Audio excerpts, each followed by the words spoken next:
our way through the March XOXkit, which is 0901.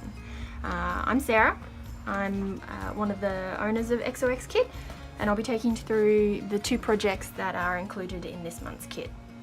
So the first part to this kit is the watercolour masking mantra artwork. So you've been provided with all of these items. You've got a couple of templates to choose from. I suggest taking some time to really pick a mantra that suits you, something that you really need in your life right now. Mine, for example, is breathe, because it's not that I forget to breathe, but it does help me when I do. So there are some templates here, but if you've got your typographic skills still working from the January kit, feel free to design your own. So once you've picked one, you are then going to trace it onto your piece of canvas paper. So I've actually got, if you've got a light box, you're very lucky, use it. If you're good at freehand it on. If you're not feeling too great about your tracing skills, I've actually got a couple of ways to trace up on our blog at XOXkit.com.au, so you can jump to the blog and check out a couple different ways that you can trace your template onto your canvas, because if you try and trace the normal way, the canvas is a bit too thick to be able to see the template. So my tracing technique is the poor man's tracing technique, and I just get a lunchbox. I grab my phone, which I can't use right now because it's recording, put on the torch, put it in here to provide enough light so that you can simply put it on top, and the light coming through will be enough for you to be able to trace your templated mantra onto your canvas. Just a quick little tip. So once you've got that traced onto your canvas, here's one that I did a little bit earlier. Let me move this stuff out of the way. So you can see that I've traced the outline on the outside of the line. So what's going to happen there is when I go to paint, it's going to paint straight over my pencil line. If I draw my pencil line too close on the other side, it means that you're going to mask over the top, and when you pull the masking off, you're actually going to see the pencil line there. So make sure that when you're tracing it on, you're tracing the outside of the line. So you can see that I've drawn it on, and then I've used my masking fluid and the cotton tip to dip a little bit in here and put the masking fluid on. Spend a bit of time doing this, because any mistakes that you make will show up really clearly when you go to peel it off. So you want to put a decent amount of masking fluid on. The more you put on, the easier it is to peel off. So spend a bit of time doing this. You can use the cotton tip that we provided you and throw it out afterwards, because cleaning up from this masking fluid is a pain. Don't use a brush, because it will ruin your brush. The other option, if you've got it in your craft supply kit, is a silicone molding shaping tool. So the good thing about these is if you use it and you put your masking fluid on, you let it dry out, and you can actually peel it off because it's silicone. These don't fit inside the kit physically. So cotton tips work perfectly fine. You'll just need the one. And I also suggest don't go over a letter, finish off your word, and then go back over the top, because what will happen is the masking fluid will start to have dried, and it will actually start to pick off parts of your cotton tip. So just do one letter at a time, spend a little bit of time on it, and don't go back to it after it started to dry. Okay, so once you've got your masking fluid on quite thick, you want to leave it on for 1 to 2 hours. I like to leave it on overnight just to make sure that it is super dry. And then you're going to put a tiny little bit of watercolour. We've supplied you with a really good brand of watercolour. We tested about 5 different types of watercolour, and this Winsor Newton is by far the best. So you can put tiny, and this tube will last you a very long time. And then a tiny little bit of water, about 10 mils. And I've lost my brush, here we go. A little bit of paint,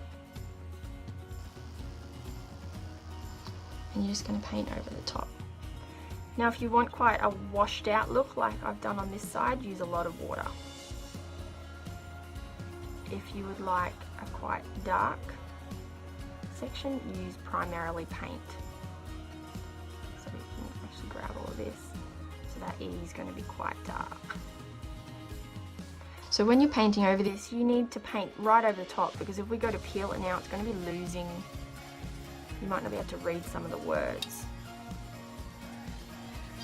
So make sure that you've painted over the top and some, so that the words are very readable. Depending on how much water you use will depend on how long you need to leave it to dry. 1 to 2 hours, but if you've used a lot of water, I would suggest that you leave it a bit longer. Add some little splashes of paint if you wish to. And if you love drips as much as I do, probably about half an hour into the drying of this, you can actually pick it up and let some drips roll down. If I picked it up right now, everything would just roll straight off. So just let it dry for a little bit. So you can see I've done the other half over here, and the masking fluid is dried, and I've painted over the top with the watercolour. That's now dried. So you're then going to use your rubber to rub the masking fluid to try and bring some of it up so that you can peel it up. This may take a while. Oop, use a sturdy table. Okay, here we go. So you can see here, a little bit's come up, so you can actually grab that and peel it up.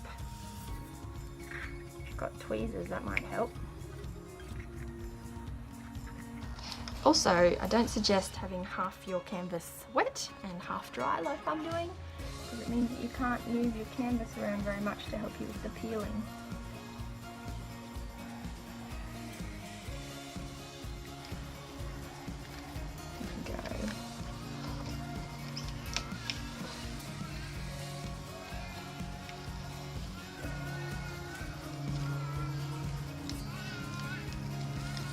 Lovely. And then once you've peeled that off, you can use your rubber again to get some more up, so you can peel that off too. So like that. There we go.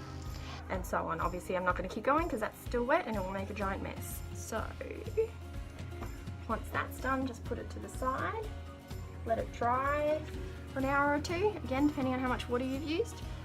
And then we are going to grab our dry artwork and grab your wood. You're then going to measure in about 20 mils from each edge, and you're going to screw in your eye screws like I've done there. Yep. And then you're going to flip over, find the not so nice side, put that down here. Put your canvas as lined as best you can. Terrible cutting by me, just try and ignore that. And you're going to use your thumbtacks. I've actually put a pretty made hole in here. Push your thumbtacks in. So you want one at each end. You may need a hammer, but the wood is reasonably soft, so you should be alright.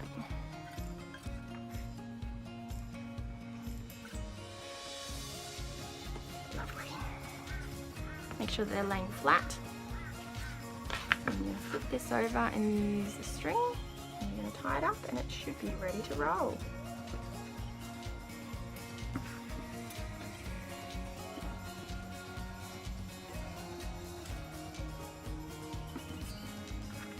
Just do a double knot to tie it so it doesn't come off.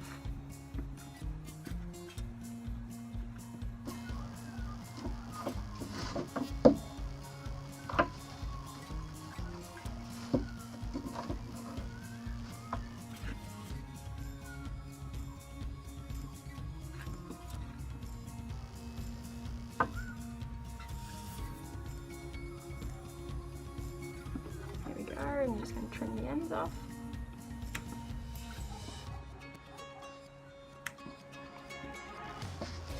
And voila!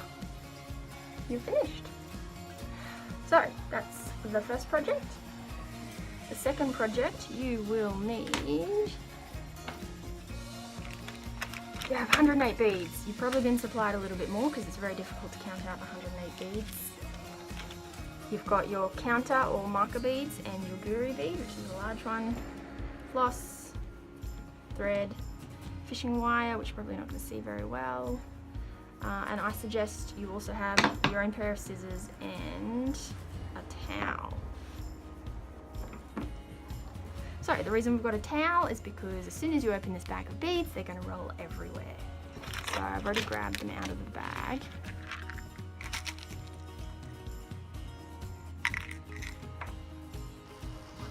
You won't have this pink bead in there, I'm just using this for today, just so it's bright and easy to see. So what you want to do is separate your bag of beads. You're going to separate them into 4 groups of 27. So I've pre-counted these, because the way that you put your necklace together, which I'm wearing, so you start with bead number 1, you thread on 27, then you've got your marker bead. Thread on another 27, your marker bead, another 20, and so on. So you can have 4 lots of 27, then your marker bead, another 27 marker bead, and then at the end is your guru bead. I suggest you pick a guru bead that means a lot to you. The reason why we've provided quite a plain one is because it gives you the opportunity to decorate it if you want to, or to paint it, or whatever you like. But if you have the time to, really try and choose a guru bead that means something to you. So you're going to grab your thread, and about 8 centimeters in, you're going to tie a knot.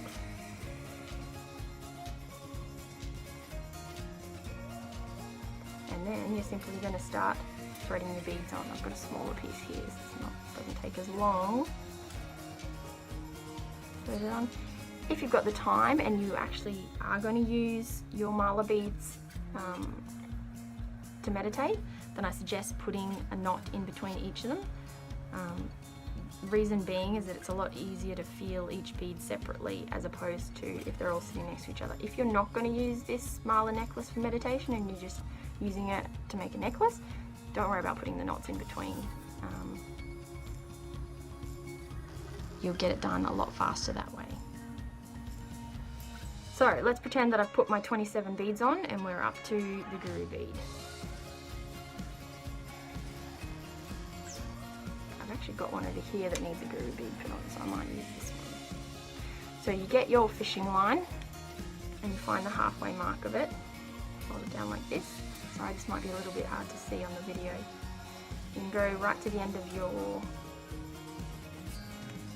thread, and because these counter beads have smaller holes in them, you're going to, this is why you're using the fishing line. So you get the fishing line through both ends.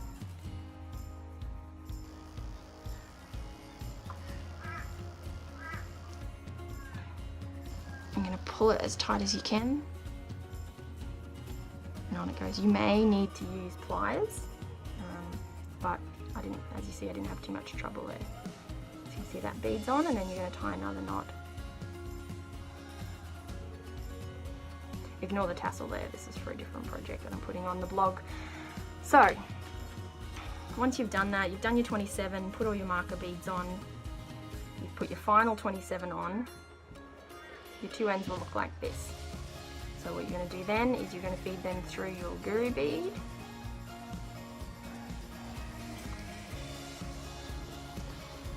When you're threading this through, you'll notice that the thread gets quite frayed. So every now and then you can chop a tiny little bit off, so it's easier to thread through the holes. So this one's not playing very easy.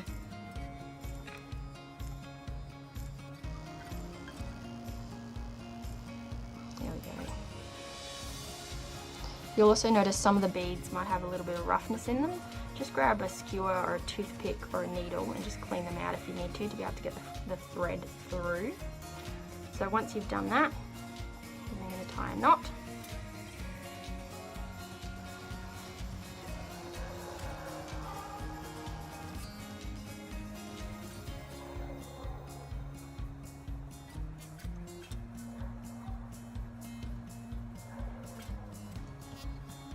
So,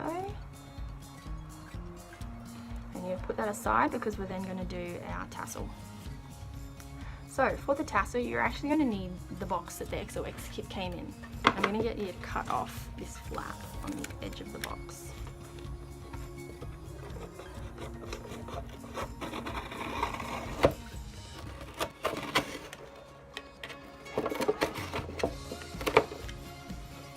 Probably use scissors, it's probably a lot safer. So you're going to use this piece of cardboard to actually make your tassel. So cut off about 30 centimeters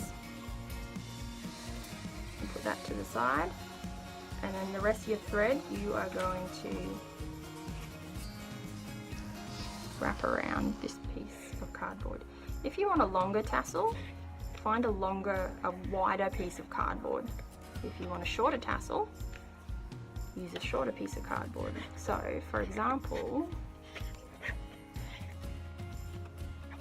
this small tassel here, that was used with a really short piece of cardboard. And I only used half of the embroidery floss for that tassel as well, whereas this one I'm going to use the whole thing.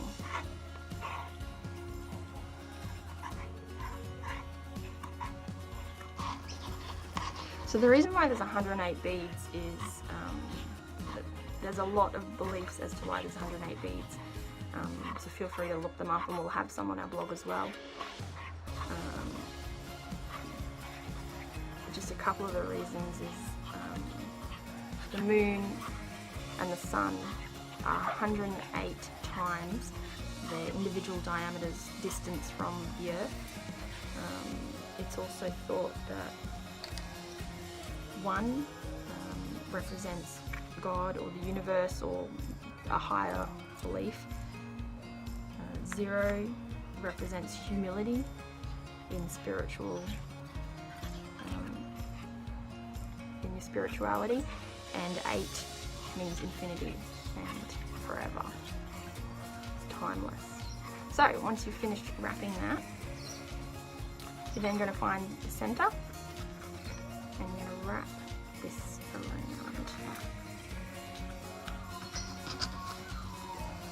And tie it tightly. Probably haven't left enough thread on the end here, but that's okay. It's just going to make my job a little bit more difficult.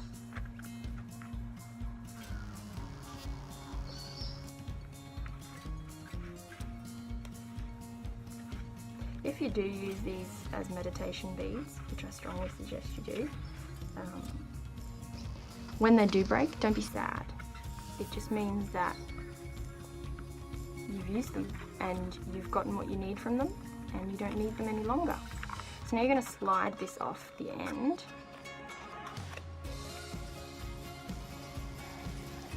Okay.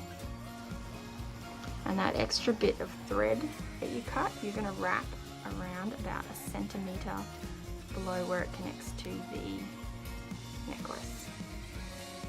And just tie a knot. If you might want to do a double knot, I'm going to.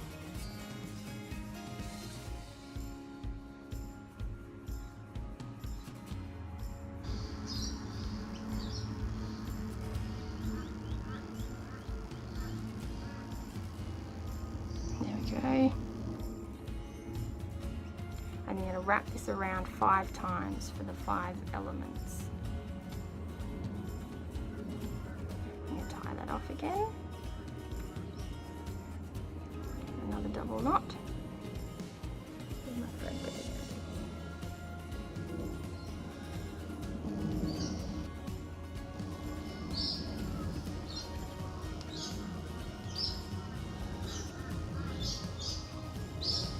I'm going to trim your threads, and then you're going to find the bottom of the loop. There's a meaning behind every part of making a mala necklace. We're going to put up as much information as we can on the blog, and you can access that at www.xoxkit.com.au, and then you're going to trim off the negative energy. Don't need it.